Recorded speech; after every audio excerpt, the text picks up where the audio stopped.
हां किंवा जे कृषी सेवा केंद्र हॉस्पिटलमध्ये आपण आलेले आहे दुकानात बघून घ्या. आपण यांची मुलाखत घेऊया दुकानदाराची.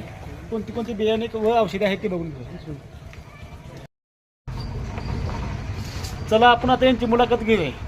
तुम्ही कोणत्या कोणत्या पेशी ठेवले? आपण सध्या हायटेक मध्ये ठेवल्या त्या, निजूड मध्ये ठेवल्या त्या, बाजरीमध्ये अजित बाजरी ठेवले, राणी बाजरी ठेवले सगळ्यात प्रसिद्ध.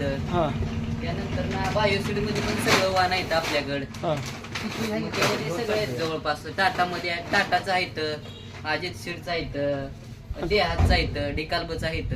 म्हणजे बरेच व्हरायटी तुम्ही इथे बियाचे ठेवलेले आहेत. हो हो बऱ्याच. मग आपल्या हॉस्पिटल गावातल्या लोकांनी बाहेर जाणे काय घडलंच नाही तसं. आपल्या गावात समधी सेवा चालू आहे बियांची, औषधाची, खताची संपूर्ण ठेवलेले आहेत बियाणे वगैरे. असं मक्यामध्ये बाजरीमध्ये तूर पण आलेले आहे, काय अडचण नाही. चला मित्रांनो, आपण ही 3 पिशव्या बाजरी घेतली बघा पेरायसाठी. आपण राणी आता बाजरी पेरायचं चालू आहे. आपण मका घेतली हो साहेब. तुम्ही काय घेतले? तुम्ही आम्ही ना मका घेतले, खत घेतले. तुम्ही मी मका नेला आलोय. हां हां टाटा हे बघा, ही बघून घ्या बियाची पिशव्या मकाच्या समध्या नवीन नवीन व्हरायटी पिशव्या आहेत. तुम्ही दिगंतीला व कुठं न जाता आपल्या गावात ही सेवा चालू आहे शेतकऱ्यांसाठी.